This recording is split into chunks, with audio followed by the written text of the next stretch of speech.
সকাল সকাল চলে এসেছি রান্নাঘরে। এই যে ছেলে মেয়ের জন্য টিফিন রেডি করে নিয়েছি। তারপর ছেলেকে রেডি করিয়ে দিয়েছি আর ও টিফিন খেয়ে চলে যাচ্ছে স্কুলে। তারপরে আমি নিচের ঘর বারান্দাগুলো সমস্ত কিছু মুছে নিচ্ছি। এখানে আমার সমস্ত ঘর বারান্দাগুলো সব মোছা হয়ে গেছে। সমস্ত ঘর বারান্দাগুলো মুছে নেবার পরে জামা কাপড় কেচে নিয়েছিলাম। জামা কাপড় কেচে গোসল করে নিয়েছি। এখানে জামা কাপড়গুলো কেচে নিয়ে মেলে দিচ্ছিলাম। তো জামা কাপড়গুলো কেচে নিয়ে গোসল করে নিয়েছি। আর এখানে অনেকটাই বেলা হয়ে গেছে, প্রায় 8টা বেজে গেছে, 8টা 10 মতো বাজে। তো তাড়াতাড়ি করে আবার চুলটুলগুলো মুছে নিয়ে যাচ্ছি রান্নাঘরে, যেহেতু রান্না বসাতে হবে। মেয়ের বাবা সবই স্কুলে যাবে। তো এখানে এসে দেখি শাশুড়ি মা এই যে সব সবজিগুলি উনি সকাল সকাল বেছে দেন।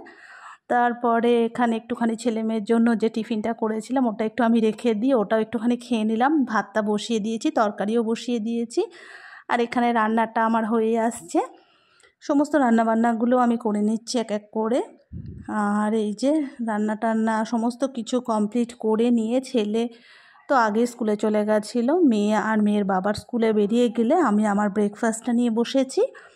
তো ব্রেকফাস্টটা কমপ্লিট করে নিচ্ছি, কারণ ওপরে আবার অনেক কাজ রয়েছে। ব্রেকফাস্ট কমপ্লিট করে এই যে এখন প্রায় আবার 11টা বাজতে চললে এলাম ওপরে ঘর বারান্দাগুলো সমস্ত কিছু পরিষ্কার করি। তোমরা আরও মিনি ব্লগের জন্য আমার সাথে থেকো।